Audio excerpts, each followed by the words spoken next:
Atos capítulo 5, versículos de número 17, diz assim: E levantando-se o sumo sacerdote e todos os que estavam com ele, e eram eles da seita dos saduceus, e encheram-se de inveja, e lançaram mão dos apóstolos, e os puseram na prisão pública. Mas de noite um anjo do Senhor abriu as portas da prisão, e tirando-os para fora disse: Ide, apresentai-vos no templo, e dizei ao povo todas as palavras desta vida. Amém? Vamos orar a Deus. Levante a tua mão, a tua Bíblia, peça para que o Senhor fale conosco. Maravilhoso Deus e amantíssimo Pai, Criador dos céus e Criador da terra, meu Pai, mais uma vez, Senhor, em Tua presença nos colocamos, ó Pai, para adorar e glorificar, meu Deus, para bendizer o Senhor que é digno de toda honra, de toda glória, todo louvor, toda adoração. Abre, meu Deus, a porta da palavra, desenrola o rolo, meu Deus, fala comigo, fala com meus irmãos, as minhas irmãs, fala com os de perto, os de longe, confirma a Tua obra, para a glória de Deus, em nome do Senhor Jesus. Amém. Podeis assentar, desocupe as tuas mãos, dê uma salva de palmas para Jesus bem alegre. Graças a Deus. Meus irmãos, eu peço toda a atenção e reverência à palavra do Senhor. Tenho certeza que o Senhor tem uma palavra ao nosso coração nessa noite. Esteja atento acerca disso. Nós lemos aqui o capítulo de número 5. Nós vemos aqui um trabalhar da parte de Deus muito grande nesses versículos que nós acabamos de ler. E para que possamos entender esses versículos que nós lemos, se faz necessário a gente voltar um pouco atrás, por exemplo, no início desse capítulo. Quando nós olhamos no início do capítulo 5, nós vamos ver aqui que havia um casal, porque no final do capítulo 4, a Bíblia mostra que os irmãos, a igreja que havia iniciado naquela época, eles trabalhavam de uma forma extremamente unida, que ninguém tinha mais do que ninguém, todo mundo tinha de igual forma. E a Bíblia diz que eles viviam numa comunhão muito grande, num amor muito grande, enfim. E vai chegar um momento, chega um determinado tempo que a Bíblia diz que um casal, chamado Ananias e Safira, eles tinham uma propriedade, e aquela propriedade eles iriam vender, e também eles iam doar, parte do valor. Só que nós vemos aqui pela palavra de Deus que eles não eram obrigados a dar, parte daquela propriedade, daquilo que eles tinham, que eles iriam se dispor. Mas eles combinaram, vamos vender por tanto, e vamos entregar só tanto aos pés do discípulo. Vamos entregar tanto, diz, vendemos por isso e pronto. E diz a Bíblia que Safira, ela concordou com Ananias, tudo de comum acordo. E eles então, a Bíblia diz que Ananias foi até o templo, onde estavam os apóstolos. E então ele chega diante do altar e ele entrega aquela quantia que ele havia combinado com a mulher, com a sua esposa. Ele entregou, colocou aos pés de Pedro. E a Bíblia diz que quando, no capítulo 5, no versículo 3, quando Pedro ele recebe aquela oferta, aquele dízimo, aquele voto, enfim, Pedro olha para Ananias e ele vai dizer para ele: Ananias, por que encheu Satanás o teu coração para que mentisse ao Espírito Santo e retiraste parte do preço da herdade? Queridos amados irmãos, quando nós olhamos para esse versículo aqui, nós sabemos, né, pela palavra de Deus, que Deus ele não precisa de dinheiro. Deus não precisa de nada que nós temos. Só que detalhe, Deus em tudo, Ele quer ver a nossa fidelidade. Deus ele quer ver a fidelidade de cada um de nós. E quando se fala em ajudar a obra de Deus, quando se fala em abençoar a obra de Deus, quando se fala em dizimar na casa de Deus, tudo isso é um ato de amor. Tudo isso é um ato de amor. E se nós obedecemos a palavra de Deus, e se nós amamos a palavra de Deus, então nós somos fiéis em tudo aquilo que Deus ele prepara para nós. E observa que Ananias, como eu falei, repito, ele não era obrigado, porque a palavra do Senhor vai mostrar no verso 4 do capítulo 5, que Pedro continua dizendo: olha, guardando-a não ficava para ti, e vendida não estava em teu poder, porque formaste esse desígnio em teu coração, não mentiste aos homens, mas mentiste a Deus. Pedro disse: olha, é teu, o que você tinha era teu, estava na tua mão, você tem o poder, você não precisava dispor. Só que, por que vocês mentiram? Porque você deixou Satanás encher o seu coração, para entregar parte do dinheiro, parte daquilo que é de vocês.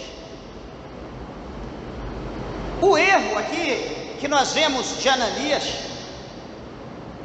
foi porque ele achou que ele estava mentindo para Pedro. O problema foi que Ananias entrou na igreja, olhando para todos que estavam na tribuna, ele achou que aquela oferta, que aquele dinheiro, aquele voto, ele estava dando para eles iam rachar entre si. Só que nós temos que entender que na obra de Deus, tudo que nós fazemos na obra de Deus, é para a obra de Deus. Quem é o provedor de todas as coisas é Deus, não é eu, não é obreiro, não é ministro. Quem é o provedor de tudo é Deus. A obra do Senhor está aberta porque Deus está provendo. Mas provendo de que maneira? Porque Deus está te dando saúde, porque Deus está abençoando no negócio, Deus está abençoando no teu trabalho, Deus está ajudando de alguma maneira, Deus está entrando com a providência e está te mantendo com aquela porção todo mês, para que você também lembre da obra de Deus, que a obra de Deus ela precisa. Louvado seja o nome do Senhor. Ananias não pensou dessa maneira. E Pedro foi categórico: Ananias, por que você deixou Satanás encher o teu coração? Por que você mentiu acerca do valor? Por que você reteve? Meus irmãos, eu olho para essa palavra, eu vejo como que o Senhor, Ele é zeloso para cumprir com a sua palavra. Eu analiso se os dias que nós estamos vivendo hoje fosse dessa mesma maneira, como será que estaria a casa de Deus? Como será que estariam as pessoas? O sentimento, o amor, o zelo pelas coisas de Deus, como será que estariam? Eu imagino que estaria muito mais diferente, ou seja, muito melhor do que está nos dias de hoje. Interessante é que a palavra do Senhor vai mostrar que quando Pedro fala nesses 2 versículos apenas com Ananias, Ananias ele não vai questionar, Ananias ele não vai tentar se explicar, ele não vai falar que foi a sua esposa. A Bíblia não mostra que ele fala nada disso, mas que simplesmente ele, ouvindo as palavras de Pedro, aquela palavra que Pedro estava falando ali, foi como uma sentença. Aquela palavra foi como ali um machado na raiz da árvore, porque exatamente quando ele está ouvindo as palavras no verso de número 5, ele caiu por terra e ele expirou. E a Bíblia diz que ali grande foi o temor que veio sobre todos que ali estavam ouvindo as palavras de Pedro naquele tempo, naquele lugar.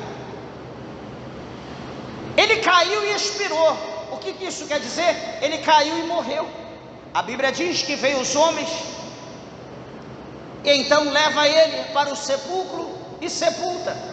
não teve funerário, não teve culto fúnebre, não teve nada, ele foi sepultado.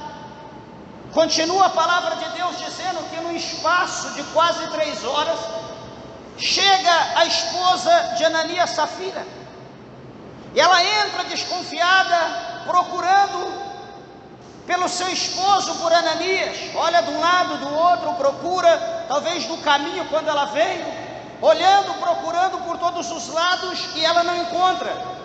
Mas a Bíblia mostra para nós que quando ela chega no templo, Pedro vai fazer uma pergunta para aquela mulher. Pedro vai dizer para ela: olha, diz-me uma coisa, me responda uma pergunta. Vocês venderam, portanto, aquela herdade? E ela vai olhar para Pedro e vai dizer: sim, foi portanto, porque eles tinham combinado, ela e o marido tinham combinado em casa, que o valor seria aquele. Só que quando Pedro pergunta, ela confirma. Pedro vai dizer: por que é que entre vós consertaste para tentar o Espírito do Senhor? Eis a porta os pés do que sepultaram o teu marido, e também te levarão a ti. E a Bíblia vai dizer que logo então ela caiu por terra e expirou. Da mesma maneira que Pedro falou para o marido, Pedro fala para ela também vai cair e ela vai expirar, ela vai morrer. Meus irmãos, presta bem atenção uma coisa, que aquilo que é acordado, nós temos que ter muito cuidado com aquilo que nós acordamos. Nós temos que ter muito cuidado com aquilo que nós concordamos com as pessoas. Eu quero compartilhar com os irmãos, aqui na carta do apóstolo Paulo, Romanos, né, que é a próxima carta.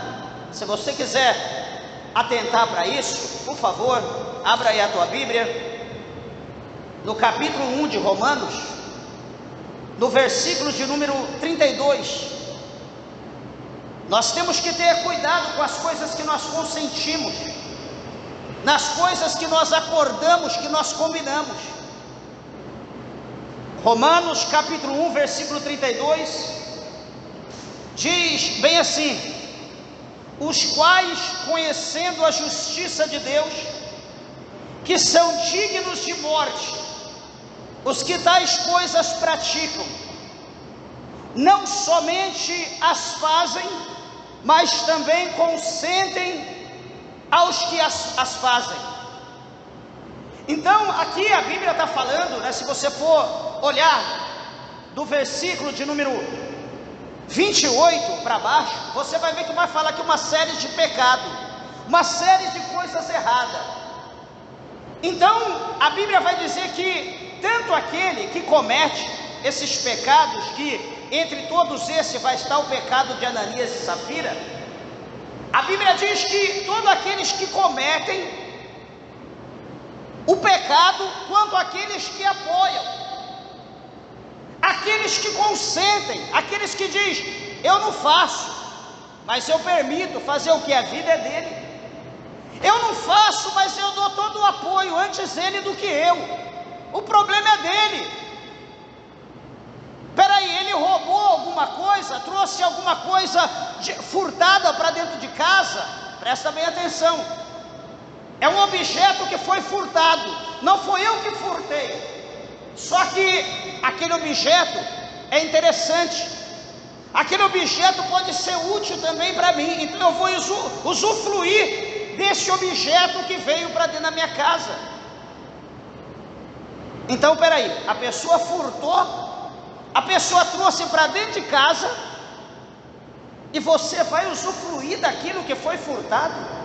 Você vai gozar daquilo que foi furtado? A Bíblia está dizendo aqui que os tais que praticam tais ações, tais atitudes, são dignos de morte. Não só eles, mas também aqueles que concordam, aqueles que incentivam, aqueles que apoiam. Veja como isso aqui é literal, porque Safira, ela responde: Pedro pergunta para ela, aqui no capítulo 5 de Atos, no verso de número 8: dize-me, vendeste portanto aquela herdade? Ela disse: sim, portanto. Qual é a sentença? Você vai morrer, você vai ser morta igual o seu marido foi.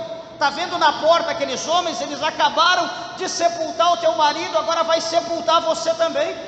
Ela teve, meus irmãos, a oportunidade de sair fora do julgamento. Ela teve a oportunidade de fugir. Ela olhou, viu que o marido não estava, viu que estava ali, como a Bíblia fala, que caiu o temor no meio do povo. Ela poderia ter entrado e observar o movimento. Ela podia ter entrado e olhar para a fisionomia do povo, olhar para a fisionomia da tribuna, como estavam os ministros. Certamente não estava ali no momento de felicidade suprema. Havia ali algum sentimento na fisionomia daquele povo. Pedro pergunta para ela se foi portanto. Ela vai dizer: sim, é portanto. Se ela dissesse: Pedro, é o seguinte, não faz nenhum mal para mim, não faz nenhum mal para o meu esposo, mas nós vendemos a herdade portanto, só que nós combinamos para trazer tanto, nos perdoe por isso, peça perdão a Deus por nós. Ela tinha a oportunidade, ela tinha ali aquele momento de dizer, né, daquela maneira de se arrepender, mas ela não disse, ela concordou com aquilo que foi dito lá dentro da casa dela. Ela não era obrigada a concordar, mas ela concordou, ela aceitou. E a Bíblia diz agora que então o que vai acontecer? Ela vai cair por terra, ela vai expirar, ela vai morrer. Meus queridos irmãos, as coisas de Deus, ela é muito séria. Tem pessoas que podem olhar para essa situação hoje e dizer: Deus não é mais dessa maneira, Deus não faz dessa forma. Queridos, nós temos que ter em mente que a Bíblia diz que há um tribunal. Esse tribunal, ele já está pronto, ele está preparado. Há um trono, há um juiz, que a Bíblia diz que esse juiz, ele não se vende, esse juiz, ele não aceita suborno. Josafá mesmo um dia, quando ele estava ali ordenando os homens, os sacerdotes, para cuidar das coisas de Deus, da casa de Deus, ele disse para o sacerdote vigiar, para os sacerdotes serem prudentes, porque eles estavam cuidando era das coisas de Deus, e Deus não era como o homem, Deus não aceitava suborno. Então eles tinham que vigiar como que eles iam cuidar, manusear, julgar as coisas de Deus.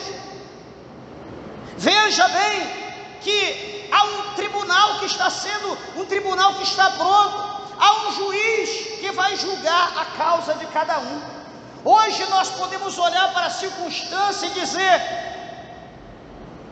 Deus não vai fazer nada, Deus não fez, Deus fez naquela época, hoje está tudo normal, hoje não vai acontecer mais nada. Meus irmãos, hoje talvez não aconteça mais nada, mas amanhã, a Bíblia diz para nós que todos nós vamos comparecer diante do tribunal de Deus. Todos nós vamos comparecer diante do tribunal e cada um de nós teremos que dar conta das nossas obras. Aí vai ser revelado a obra que cada um fez, vai ser revelado tudo aquilo que foi consentido. Eu não gosto, mas para agradar a pessoa eu vou querer. Eu não aceito, mas para agradar fulano eu vou aceitar. Eu não como tal coisa, mas para agradar fulano eu vou comer. Eu não bebo tal coisa, mas para agradar a pessoa eu vou beber. Eu não posso ir em tal lugar, não cabe o crente lá, mas para agradar tal pessoa eu vou. Nós temos que ter cuidado, meus irmãos. O apóstolo Paulo fala aqui em 1 Coríntios, no capítulo, deixa eu ler aqui com você, é bom a gente ler, para a gente ter certeza que é a palavra de Deus, que não é apenas eu. 1 Coríntios, no capítulo de número 6, no versículo 12, veja bem, 1 Coríntios 6, 12, duas cartas à frente. Está escrito assim: todas as coisas me são lícitas, mas nem todas as coisas convêm. Todas as coisas me são lícitas, mas eu não me deixarei dominar por elas. 1 Coríntios 6,12. Então aqui Paulo está dizendo para a igreja de Corinto que todas as coisas estão aí diante dos nossos olhos. Só que está tudo aí, mas nem tudo é lícito. Pastor, eu já sou homem, mas não arrumei uma mulher. Eu preciso, mas eu não consegui arrumar ninguém. Uma mulher de Deus, então eu vou sair por aí, vou aprontar, vou em tal lugar, vou arrumar alguém. Meus irmãos, nós temos que entender que é um tempo para tudo. Se nós formos pecar consciente, se nós formos pecar sabendo, eu vou fazer isso, não pode, mas eu vou fazer, porque eu acredito que Deus vai me perdoar. Espera aí, se você sabe que não pode fazer, por que você vai fazer? Quando nós vamos fazer algo que nós não podemos fazer e nós vamos tentar fazer aquilo, segundo a palavra de Deus, nós estamos fazendo o quê? Nós estamos tentando a Deus, nós estamos tentando o Senhor. Quando nós estamos tentando a Deus, nós estamos desobedecendo, porque nós sabemos o que é certo e nós estamos fazendo errado. Paulo, ele escreve também, ele diz que a ira de Deus, ela será manifesta sobre todos os filhos da desobediência. Certa vez,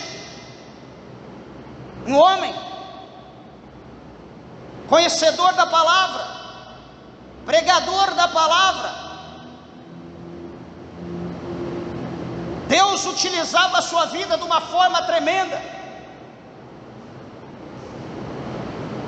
E ele deslizou-se, porque todo homem está propenso a pecar. Não existe ninguém que não peque. Todos estamos propensos. Foi lido aqui hoje, no capítulo 8 de João. Quem não tem pecado, que seja o primeiro a tirar pedra. Então todos temos pecado. Eu não sou melhor do que nenhum de vocês, vocês também não é melhor do que eu. Todos nós estamos no mesmo patamar. Todos nós somos carentes da misericórdia de Deus. E esse pregador, um dia ele escorregou, deu um deslize e cometeu o adultério. E continuou pregando, continuou fazendo a obra, e as coisas continuavam do mesmo jeito. Deus continuou usando, e enfim, e ele continuou pecando, continuou adulterando, e Deus continuou usando, ele pregando, casado e adulterando. Veja bem que o diabo, ele lança na nossa mente, ele lança na nossa cabeça, que os nossos pecados não vai trazer nenhum tipo de consequência.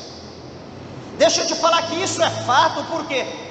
Porque quantas pessoas que conhecem a palavra de Deus hoje e anda desconforme a palavra, em desacordo com a palavra. Não, isso aqui é desse jeito, mas não é assim não. Peraí, se está escrito assim, não é assim? Todas as coisas me são lícitas, mas nem tudo me convém. Eu estou passando lá dentro do mercado, estou lá no corredor, vou comprar uma coca, vou comprar um refrigerante, um guaraná, está lá na geladeira, e olho para a prateleira do lado, aquele monte de garrafa bonita, garrafa de todo tipo, de todo formato, uísque, tequila, estanhegue, todo tipo de bebida forte, bebida quente. Eu olho para o lado de cá, só refrigerante, suco. Olho para esse lado, totalmente diferente, as garrafas bonitas, aquelas coisas lindas. vou dividir, vou pegar um refrigerante, vou pegar uma garrafa daquela, 6,12, todas as coisas me são lícitas. Está vendo tudo aqui, porém, eu olho para cá de novo e digo, mas nem tudo me convém, então, deixa eu pegar um suco, um refrigerante, eu vou embora. A gente não pode esquecer que Paulo diz para nós não embriagarmos com o álcool, com bebida alcoólica, com vinho, mas para nós enchermos do Espírito Santo de Deus. Peraí, então eu tenho conhecimento, mas eu vou fazer errado? O Espírito Santo diz para você não fazer, mas a carne começa a ficar tão forte, que a tua mente, o diabo vai usar a tua mente, você vai pensar que é o Espírito Santo, e vai dizer, não, um pouquinho só não tem problema, não fez mal, só um pouquinho, mas estou me sentindo mais alegre. Aí, você sentiu aquela fisgada do álcool, e você vai, por aquele pouco, você vai ser excitado a tomar mais um pouco, e um pouco chama outro pouco, uma garrafa chama outra, daqui a pouco você vai estar rolando, igual um porco na lama, no seu próprio vômito, na própria sujeira, desculpa da expressão, porque o inimigo vai dizer, não tem problema, é um pouquinho só. Então nós não podemos deixar ser levado, não, eu aprontei de dia, eu fiz isso, fiz aquilo, mas agora de noite Deus está me usando. Eu fiz isso, fiz aquilo, mas Deus está me usando de noite. Deus está operando por intermédio da minha vida. Eu aprontei, fiz isso, mas o fogo está caindo. Eu estou louvando, Deus está operando. Eu estou louvando, Deus está trabalhando na vida do povo. No outro dia eu pratico a mesma coisa. À noite eu vou fazer a obra, Deus está me usando. Sabe o que é isso?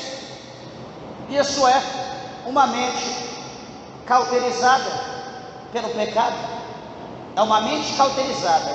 O diabo joga na tua cabeça que o teu pecado não tem problema, que Deus te usa do mesmo jeito. Esse pregador em adultério, Deus usando, em adultério, Deus usando. Chegou um dia que ele se desesperou. Ele foi orar a Deus, dobrou o joelho antes de dormir e falou com Deus, como diz o povo, colocou Deus na parede. E ele diz, Deus, eu quero uma resposta. Eu fiz isso, o Senhor não me repreendeu, o Senhor continua me usando. Eu fiz isso, o Senhor não me repreendeu, continua me usando. Eu fiz, o Senhor não me repreendeu e continua me usando. Eu quero saber que mistério é esse. E ele foi dormir. Pela madrugada, o Senhor fala com ele em sonho. E o Senhor foi direto, foi categórico. E o Senhor disse para ele, fica tranquilo, porque o dia do juízo te aguarda. Arrepia. Eu posso estar aqui fazendo, desfazendo, está tudo normal, só que eu não posso esquecer que o dia do juízo está logo aí, e eu vou ter que dar conta de tudo que eu fiz. A Bíblia diz que tudo que nós fizemos, no espírito ou na carne, nós teremos que dar conta diante de Deus. Por isso que eu falo, o negócio é sério, não é brincadeira. Ananias e Safira, o juízo foi na hora. Eu acho melhor que fosse dessa maneira, que pelo menos o povo, nós errássemos menos se fosse o juízo na hora. Só que como o Senhor vai cobrar depois, então isso o diabo trabalha, colocando a nossa mente que não tem problema. Não, isso aí foi naquela época, hoje não tem mais esse negócio não. Hoje é o povo correndo atrás de carnaval, é crente correndo atrás de pecuária, é crente correndo atrás de samba, é crente correndo em bar, é crente...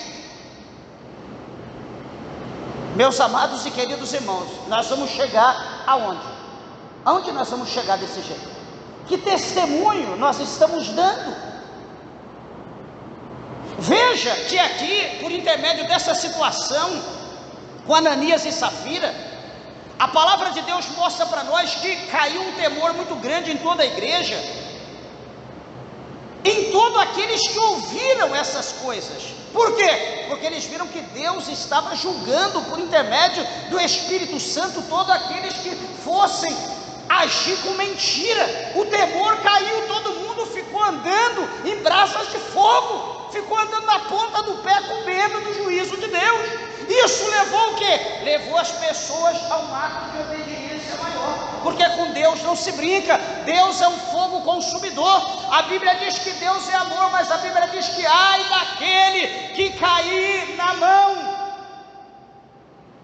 do Deus vivo. Ai daquele que cair na mão do Deus vivo. Veja que quando cai esse temor, Deus começa a operar. Deus começa a agir de uma forma tão grande por intermédio da vida desses homens, que a multidão agora vai começar a crer no Senhor. A Bíblia fala no verso de número 14, que a multidão dos que criam no Senhor, tanto homens como mulheres, crescia cada vez mais. Então veio o temor, e quando veio esse temor, o povo se achegou a Deus. Veja, a Bíblia diz que o temor é o princípio da sabedoria. Então, quando o temor caiu sobre o povo, fez com que o povo se achegasse a Deus, fez com que o número de cristãos aumentasse. Por quê? Porque o temor foi manifesto. Detalhe, quando acaba o temor, esfria também o amor, por causa do pecado. A Bíblia diz que por se multiplicar o pecado, por se multiplicar a iniquidade, o amor de muitos se esfriaria, se acabaria, se exauria. É o que aconteceu hoje nos nossos dias. Aqui, quando veio o temor, a igreja encheu. Quando acaba o temor, o povo sai junto. Por quê? Eles não acreditam no juízo, eles não acreditam na justiça de Deus, eles não acreditam que vão ter que pagar pela desobediência, eles não acreditam que terão que pagar pelo pecado, pela mentira, pela palavra dupla. Meus amados, e o que está de gente hoje nesse mundo, dentro da igreja, em púlpitos, em todo lugar, com 2, 3 palavras. Alguém lembra qual é a palavra do cristão? Jesus, ele foi categórico em dizer que a palavra do cristão é sim, sim, ou não, não. O que passar de sim, sim, não, não, é procedência maligna. Jesus fala dessa forma. Eu vou combinar algo com você, vou combinar algo com vocês, e daqui a pouco vocês acreditam, se dispõem, chega no lugar onde a gente marcou, está todo mundo ali, cadê eu? Ah não, o pastor ligou, falou que foi para tal lugar, que houve um imprevisto, peraí, mas eu marquei, eu tenho que dar uma satisfação. Ou isso de uma forma geral, em qualquer outra coisa. A palavra do crente é uma só. O crente não pode ter 2, 3, 4 palavras. Deus não opera nisso. E observa, meus amados irmãos, que aumentando a quantidade, como a palavra de Deus mostra aqui para nós, que houve curas tremendas, milagrosas, pessoas enfermas, pessoas de todas as maneiras que eram curadas, eram libertas. Aumentava ali a quantidade de pessoas que adoravam a Deus. No tocante a isso, a Bíblia mostra para nós que vai se levantar, aqui no texto que nós lemos, do verso 17, vai se levantar o sumo sacerdote e todas as pessoas que estavam com eles, e abre aspas, e eram eles da seita dos saduceus, e esses homens, eles encheram-se de inveja. Mas encher de inveja do quê? Olha aqui uma coisa que é interessante, que Deus, o Senhor, Ele usa Pedro para punir Ananias e Safira por intermédio do Espírito Santo pelo ato mentiroso, pelo engano. No tocante a isso, o temor cai, quantidades imensas de gente se achega a Deus, o Senhor começa a curar extraordinariamente, Deus repreende os demônios e o nome do Senhor é glorificado. Presta atenção agora, é na hora, meus irmãos, é na hora que as coisas estão ascendendo, eu digo ascendendo, crescendo, está se fortalecendo, as portas estão abrindo, as colunas estão firmes. É nessas horas que nós temos que nos preocupar. Na hora que as coisas estão ruins, a gente não deve preocupar muito, mas a gente tem que preocupar a hora que as coisas ficam boas. É a hora que muitas pessoas vacilam, é a hora que o negócio está bom, é a hora que o vento assopra a favor, que as pessoas erram, que as pessoas caem. Sabe por quê? Porque a investida de Satanás é maior. O verso 17 é que mostra para nós que se levanta o sacerdote e o que com eles estavam, e a Bíblia diz que eles vão se encher do quê? Vão se encher de inveja. Mais um pecado, mais uma obra da carne. E a palavra de Deus diz para nós que a inveja, ela é como o câncer nos ossos, ela é a podridão dos ossos. Talvez você pode achar que não, mas eu prefiro acreditar na Bíblia. E esses homens dos saduceus, a Bíblia diz que eles se levantam com inveja, e o que eles vão fazer? A Bíblia diz que eles vão lançar a mão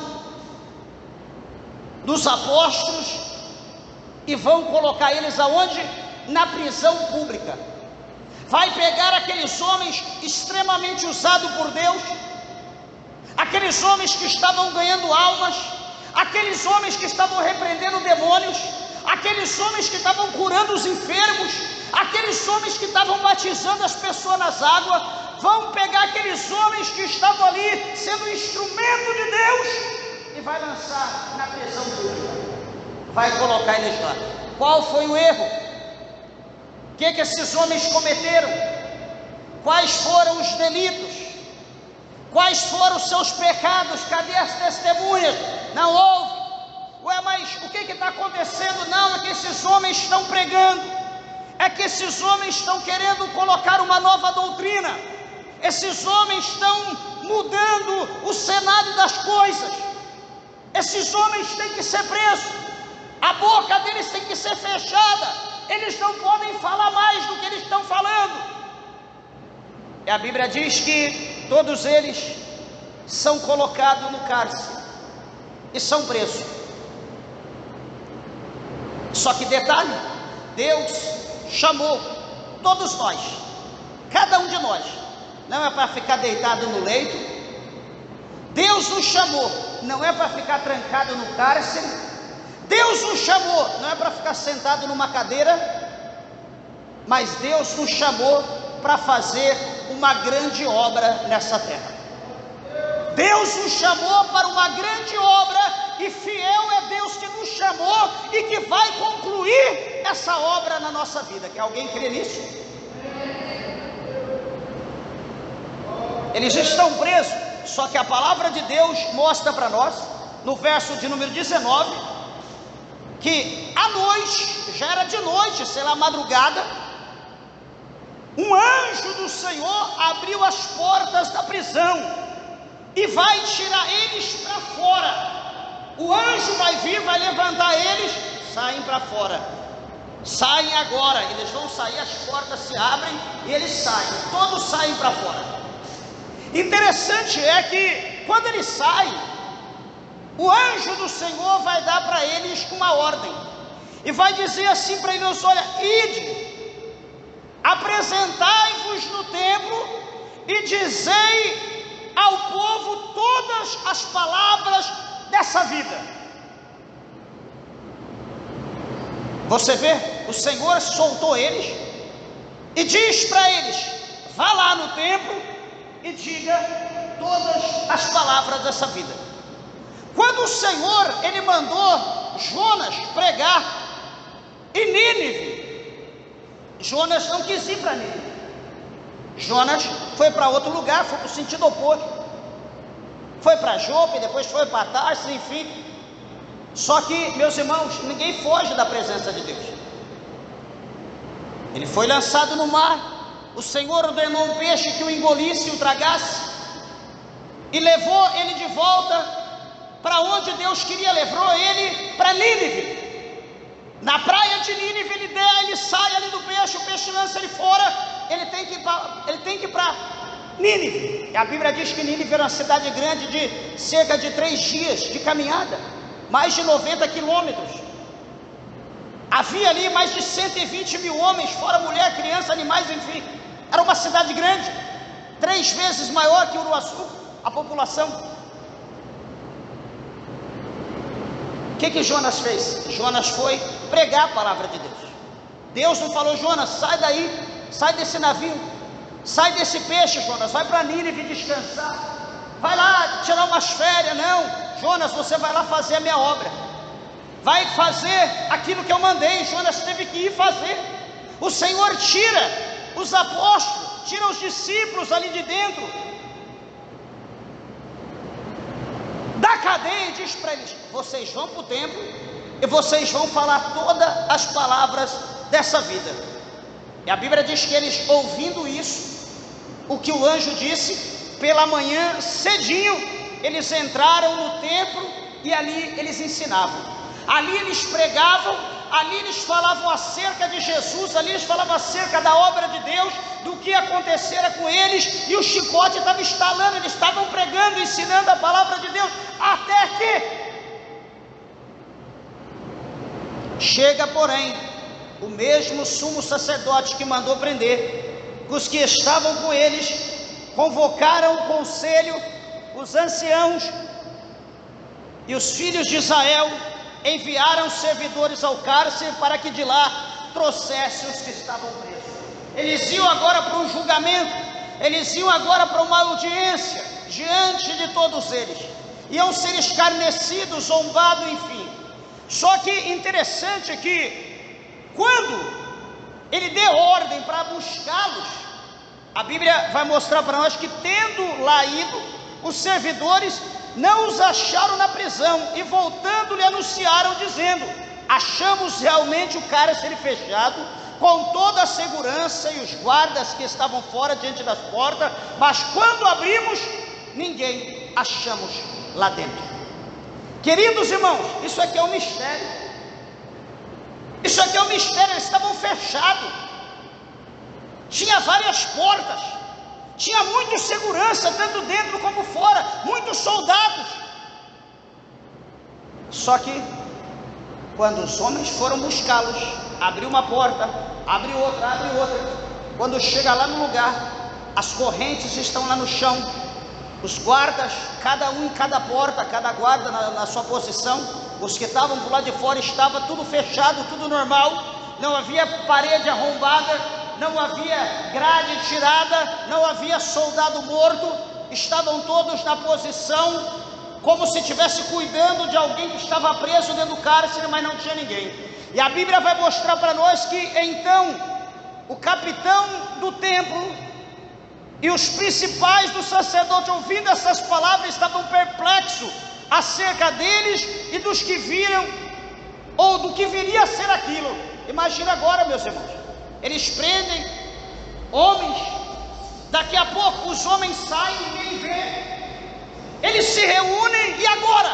Coçando a cabeça, desesperado, o temor cai sobre eles. Que negócio é esse? O que aconteceu? Esses homens desapareceram, viraram fantasma, foram arrebatados. O que é isso? Que sinal é esse?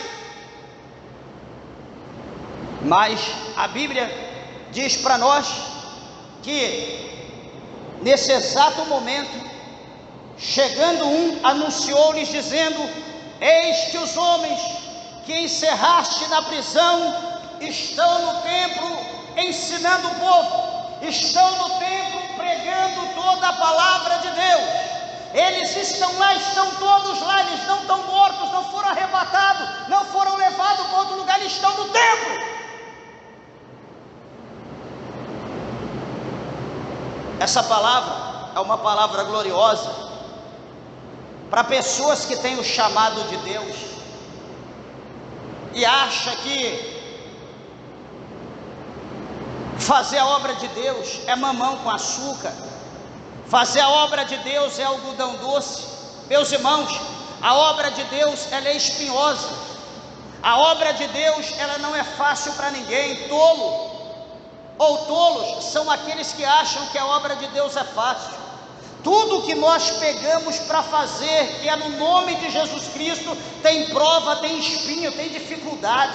Não existe nada fácil. Louvado seja Deus, a palavra do Senhor diz para nós que o reino de Deus, que é o nosso alvo, que é o nosso foco, o reino de Deus que nós trabalhamos todo dia para nós alcançá-lo, o Senhor diz que o reino dos céus, ele é tomado à força, né? Os homens, diz a Bíblia por Jesus, que os homens fariam guerra para tomar o reino dos céus. Guerra não é carne contra carne, sangue contra sangue, é guerra contra o inferno, é guerra contra as hostes, contra as potestades, é guerra contra os demônios, é guerra contra a nossa carne, é a renúncia.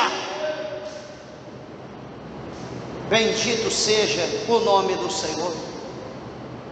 Eles estão lá pregando a palavra de Deus. A palavra do Senhor diz que foi enviado homens para trazê-los diante daquele cenário de juízo, de julgamento. Eles são colocados diante ali daqueles homens.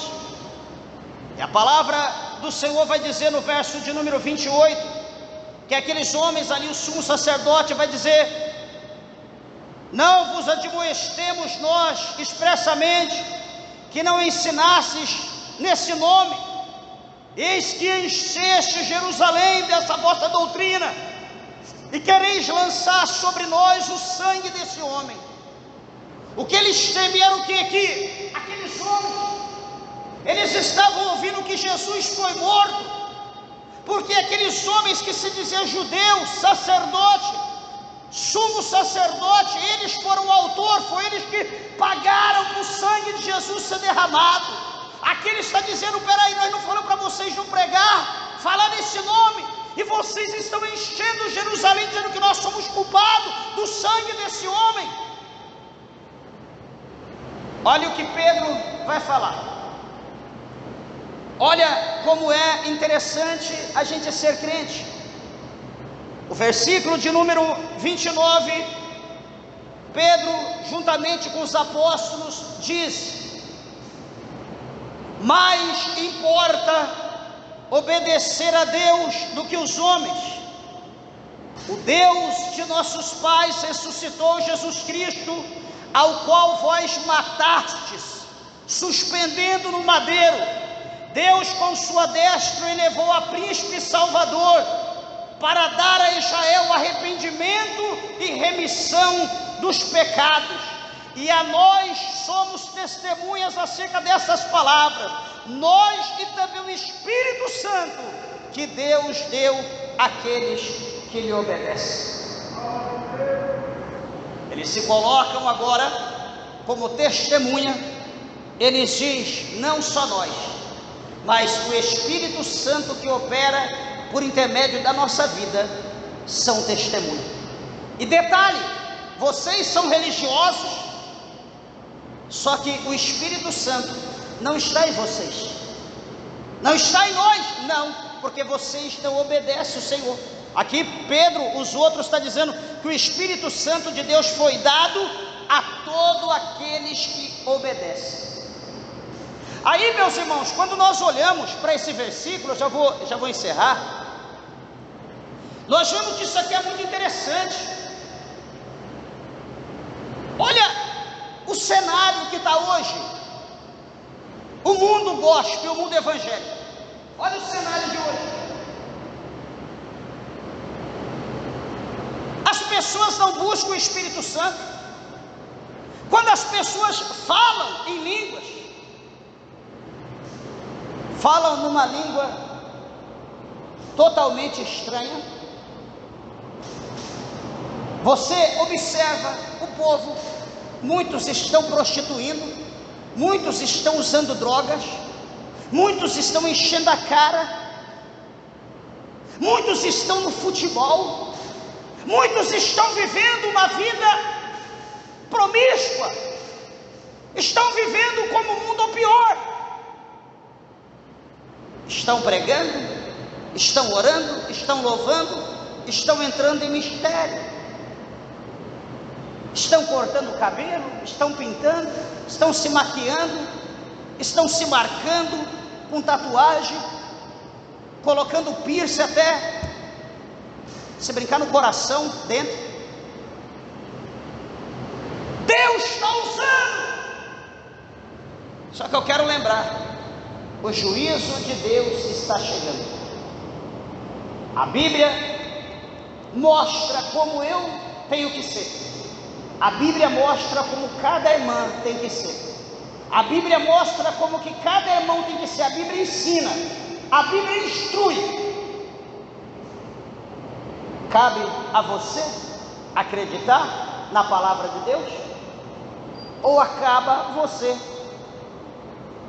a viver como você vive? Só que detalhe, você acreditando ou não, você vivendo ou não, o dia do juízo vai chegar. E a pergunta é: será que nós iremos ter tempo de falar alguma coisa para Deus? Ananias não teve, foi confrontado e foi executado. Hoje, como foi a esposa de Ananias, Safira, hoje nós temos a oportunidade, como eu falei no princípio, de tirar o acordo que nós acordamos lá fora e chegar diante de Deus, expor a verdade, pedir perdão, ou vamos aguardar para a sentença? Nós optamos. Mas uma coisa eu repito: Deus é Deus de fogo, Deus não é brincadeira. Que nós venhamos pedir para o Senhor que Ele tenha piedade, que Deus tenha misericórdia, que Deus nos dê entendimento, sabedoria, que nós não venhamos temer o homem, que nós não venhamos recuar em meio ao que possa vir a acontecer nos nossos dias, porque os dias são difíceis, os dias serão maus, mas a vitória é para aqueles que forem até o fim. Não é para aqueles que pararem, não é para aqueles que retrocederem, mas a vitória é para aquele que for até o fim. Então, que independente das circunstâncias, independente das provas do processo, vá até o fim. Vai rolar prisão, vai rolar açoite, vai rolar sentença, não se preocupe, constando que você cumpra a vontade de Deus, isso é o que basta para cada um de nós. Amém, meus irmãos?